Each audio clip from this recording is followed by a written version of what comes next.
E aí pessoal, tudo bem? Hoje aula de número 12, vamos começar a falar sobre perseverança dos santos.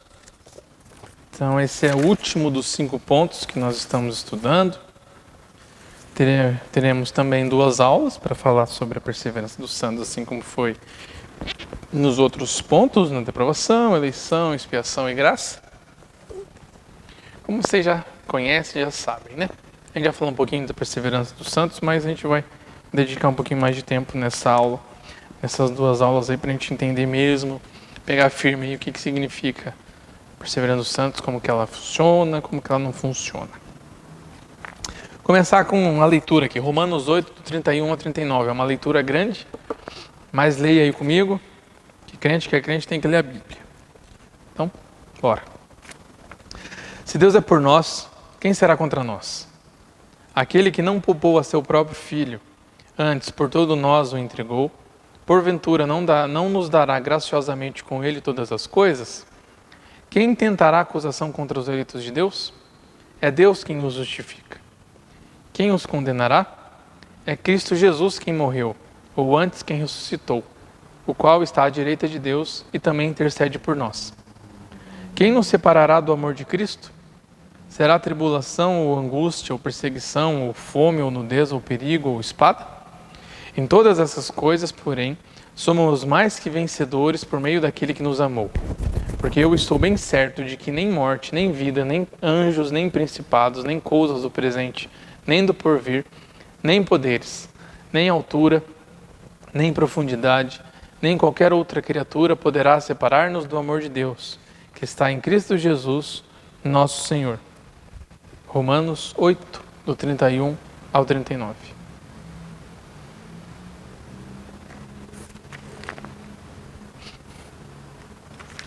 Basicamente, resumindo, a perseverança dos santos, ela fecha todo o arco da salvação. Deus elege pecadores, Deus chama os pecadores, Deus regenera os pecadores e Deus sustenta a salvação desses pecadores até o final. Até a glorificação que acontecerá quando o fim de tudo chegar, quando Jesus voltar. Então, assim como Deus inicia a salvação, Ele termina a salvação. Ele sustenta o eleito na salvação e finaliza a eleição. Finaliza a salvação do eleito. Como de sempre, vou ler para vocês um pedaço aqui, um artigo da Confissão de Fé de Westminster, o símbolo de fé da nossa igreja. E tem também outras confissões aqui, como a Batista, que fala acerca da perseverança dos santos também, mostrando que essa doutrina, além de ser uma doutrina bíblica, é uma doutrina reformada, uma doutrina calvinista. Os que Deus aceitou em seu bem amado, os que Ele chamou eficazmente, santificou pelo seu Espírito, não podem decair do estado de graça, nem total, nem finalmente, mas com toda certeza hão de perseverar nesse estado, até o fim serão eternamente salvos. Essa perseverança dos santos não depende do livre arbítrio deles, mas da imutabilidade do decreto da eleição, procedente do livre e imutável amor de Deus Pai, da eficácia do mérito e intercessão de Jesus Cristo, da permanência do Espírito e da semente de Deus neles, e da natureza e do pacto da graça. De todas essas coisas vem a sua certeza e infabilidade. Basicamente, o que a gente ouve muito é que uma vez salvo, salvo para sempre. Muita gente não gosta dessa frase porque dá a ideia de que, então se eu continuar pecando, eu vou continuar salvo. A gente já aprendeu e vai ver isso ainda mais, que não é assim. Um salvo, ele não vai ter o pensamento de pecar. O salvo não vai ter o pensamento de ficar pecando para provar a Deus para ele continuar sendo salvo ou não. Muito pelo contrário, um salvo, ele produz frutos de salvo, não frutos de pecado, frutos de maldade. A perseverança dos santos, ela é inferida de algumas doutrinas bíblicas, de algumas verdades bíblicas, por exemplo. Quando a gente olha para as demais doutrinas da graça, para os demais pontos que a gente já falou nas outras aulas, quando a gente olha para os atributos de Deus, fica óbvio, fica claro, fica evidente de que a perseverança dos santos ela entra nessa lógica, nessa construção de pensamento.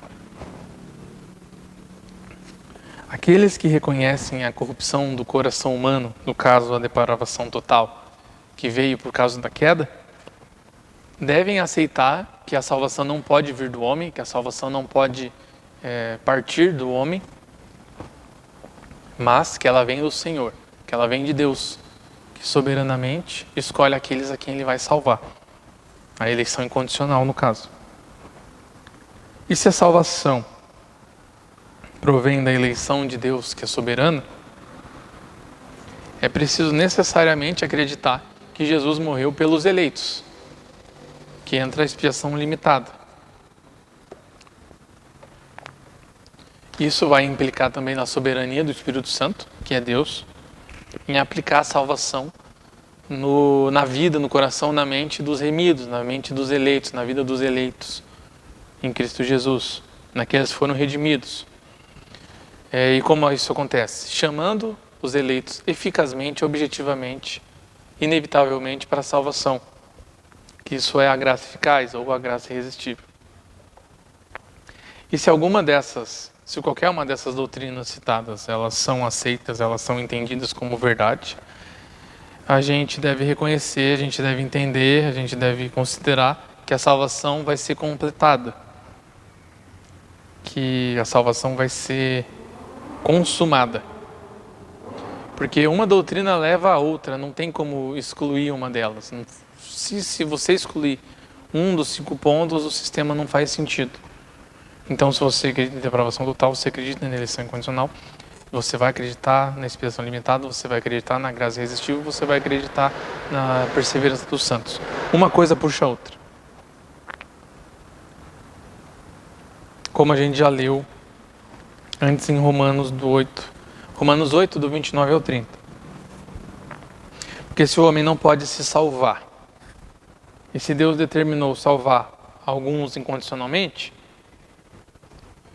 não tem como conceber que os propósitos, que os desígnios de Deus não se cumpram, não sejam efetivados. Qual outra verdade que a gente consegue inferir, logicamente, a perseverança dos santos? Da natureza e da transformação decorrente da salvação.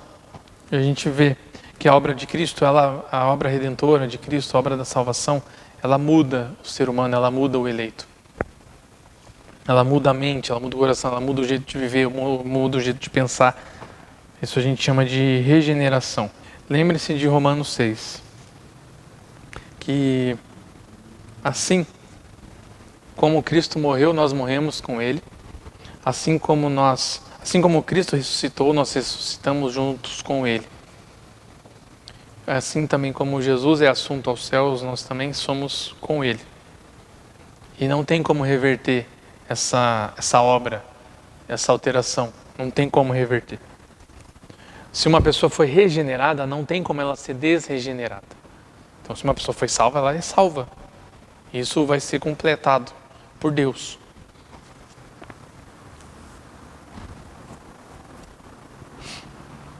Outra verdade bíblica que tem inferência lógica, da liberdade cristã com relação à lei.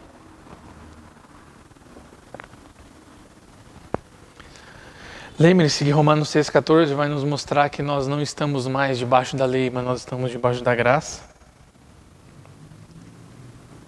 O salvo, o eleito, agora não mais está sujeito à maldição da lei, que é a condenação, que é a morte. A lei não exerce mais um efeito de condenação, um efeito condenatório sobre o salvo, sobre o eleito. Porque o eleito, nós como eleitos, nós como salvos não estamos mais nesse sistema de lei, mas estamos no sistema de graça. Então, como que um crente pode cair do estado de graça e ser condenado pela lei?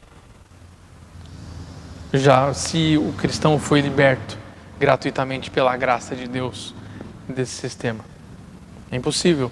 Lembre-se daquela passagem. Agora, pois, já nenhuma condenação há para os que estão em Cristo Jesus. Uma outra Uma outra verdade bíblica é da imutabilidade do amor de Deus. Então, se Deus ama uma pessoa, Ele continua amando essa pessoa, isso não vai mudar. Deus é imutável, então Deus não muda. Deus não fica mudando, Deus não muda de ideia, Deus não muda de opção, Deus não muda. Deus continua o mesmo sempre, vai continuar sendo o mesmo sempre. Então, se Deus decide salvar alguém, essa pessoa vai ser salva, Deus não vai mudar de ideia. Ah, não, hoje eu vou salvar, amanhã eu não vou salvar mais. Isso não existe. Deus não é, Deus, como eu já falei uma vez para vocês, Deus não escreve nosso nome no livro da vida, no livro dos salvos com um lápis e depois apaga se a gente não vai ser salvo mais. Ou escreve com caneta e depois passa corretivo. Não. Deus é imutável. Se alguém duvidar da eternidade da salvação, se alguém duvidar de que Deus vai completar a salvação na vida de alguém, é a mesma coisa que você duvidar dos propósitos de Deus, que você duvidar do amor de Deus, que você duvidar dos méritos de Jesus, da intercessão de Jesus, é a mesma coisa que você duvidar do poder do Espírito Santo, a mesma coisa que você duvidar da sabedoria do Espírito Santo. Então, quando você questiona que Deus não mantém a salvação de uma pessoa, você está questionando Deus, você está questionando Deus, você está questionando o poder de Deus, a imutabilidade de Deus, os atributos de Deus. E, claro, que temos evidências bíblicas sobre a perseverança dos santos. Nós temos muitas passagens. A principal delas é João, capítulo 10, do versículo 27 ao 29, que diz: As minhas ovelhas ouvem a minha voz. Eu as conheço e elas me seguem. Eu lhes dou a vida eterna, jamais perecerão e ninguém as arrebatará da minha mão. Aquilo que meu Pai me deu é maior do que tudo e da mão do Pai ninguém pode arrebatar. Ninguém pode arrebentar também se a gente estiver na mão de Deus, mas é arrebatar, está escrito aqui.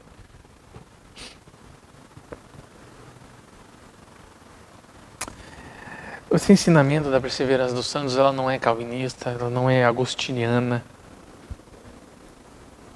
nem mesmo paulina. Mas ela é de Jesus, ela vem de Jesus, é de Jesus que ensinou. Quer ver? João 6 fala assim, Jesus diz em João 6, a vontade de quem me enviou é esta, que nenhum eu perca de todos os que me deu. Pelo contrário, eu ressuscitarei no último dia. De fato, a vontade de meu Pai é que todo homem que vir o Filho e nele crer, tenha a vida eterna. E eu o ressuscitarei no último dia. Ou seja, ninguém pode nos tirar, nos arrebatar das mãos de Deus. Não existe poder algum no mundo invisível ou visível mesmo que é capaz de nos separar do amor de Deus, que está em Cristo Jesus, porque essa é a vontade soberana de Deus. Existem mais coisas também. Eles serão meu povo, eu serei o seu Deus, dar-lhe-eis um só coração e um só caminho, para que me temam todos os dias. Farei com eles aliança eterna, segundo a qual não deixarei de lhes fazer o bem, e porei o meu temor no seu coração, para que nunca se apartem de mim. Jeremias 32, 38 e 40. O anjo do Senhor acampa-se ao redor dos que o temem e os livra. Salmo 34, 7. Em verdade vos digo, quem ouve a minha palavra e crê naquele que me enviou tem a vida eterna. Não entra em juízo, mas passou da morte para a vida. João 5, 24. Em verdade vos digo, quem crê tem a vida eterna. Não é quem crê pode ter a vida eterna, mas quem crê tem a vida eterna, já tem a vida eterna. João 6,47 diz isso. Em João 6,51 diz, eu sou o pão vivo que desceu do céu, se alguém dele comer, viverá eternamente. Tem João 4,14, João 10, como nós já falamos, tem Romanos 6,14, tem Romanos 5,21, Romanos 14,4, Filipenses 1,6, Romanos 11,29, Romanos 11, do 25 ao 26, Hebreus 10, 1 Pedro, capítulo 1, versículo 5, versículo 2, versículo 3 e 4. Muitas outras passagens poderiam ser relacionadas aqui. Muitas outras passagens. Muitas outras. Porque a Bíblia está cheia de passagens que argumentam a favor da perseverança e de que é Deus que sustenta a nossa salvação. Mas se todas essas passagens aqui não convencem uma pessoa de que a perseverança dos santos é algo bíblico e algo que fala acerca da perseverança, acerca da soberania e do atributo de Deus, nenhuma outra passagem, nada mais vai adiantar. Se a palavra de Deus não te convence de algo, nada vai convencer.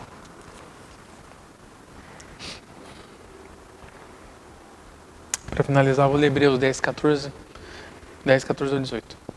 Por quê? Com uma única oferta, aperfeiçoou para sempre quantos estão sendo santificados. E disto nos dá testemunho também o Espírito Santo. Porquanto, após ter dito, esta é a aliança que farei com eles, depois daqueles dias, diz o Senhor. Porei nos seus corações as minhas leis, e sobre as suas mentes as inscreverei. Também de nenhum modo me lembrarei dos seus pecados e das suas iniquidades para sempre. Ora, onde há remissão destes, já não há oferta pelo pecado. Hebreus 10, 14 ao 18. Vamos orar? Senhor nosso Deus, muito obrigado por este dia, muito obrigado por este momento. Obrigado pela salvação, pelo Senhor nos salvar e pelo Senhor manter a nossa vida salva debaixo de suas asas, nas palmas de suas mãos. Peço-te que o Senhor abençoe a vida de cada um, que o Senhor os guie, os ensine, os instrua cada vez mais na sua palavra. Guarde a vida e a família de cada um, que nada de mal aconteça a eles. Continua conosco, nos abençoando, nos ensinando, através da sua palavra. Em nome de Jesus, amém.